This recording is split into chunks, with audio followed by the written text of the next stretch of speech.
একজন ব্যক্তি তার বন্ধুকে এতটুকু বলেছিল যে আল্লাহ তোকে কোনোদিন মাফ করবে না, আল্লাহ তোকে কোনোদিন মাফ করবে না। এরকম কথা কিন্তু আমরা অনেকে বলে ফেলি। আল্লাহ পাক মৌতের পরে এই দুই ব্যক্তিকেই ডাকবেন, কিয়ামতের মাঠে ডাকবেন। এটা বারজাখে হয়েছে।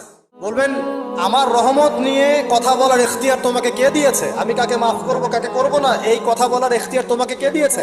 আজকে আমি তাকে মাফ করে দিলাম, তোমাকে জাহান্নামে দিয়ে দিলাম, যাও। অতএব আল্লাহ রাব্বুল আলামিনের এই বিশাল রহমত আমরা পাবো, আশাবাদী ইনশাআল্লাহ। এই কারণে আমাদের প্রথম যে বিষয়টা ফোকাস করতে হবে, আল্লাহ রহমত পেতে হলে আমাদের অবশ্যই বস্তুবাদিতা ত্যাগ করতে হবে। আল্লাহ পাক দুনিয়া পছন্দ করেন না। দুনিয়ার মোহে যারা ডুবে থাকে আল্লাহ এদেরকে পছন্দ করেন। দুনিয়া প্রয়োজন, যতটুকু আমার দরকার আমি করব, যতটুকু প্রয়োজন নাই এই বিষয়টা আমি পেতেই হবে, চাই চাই আরো চাই।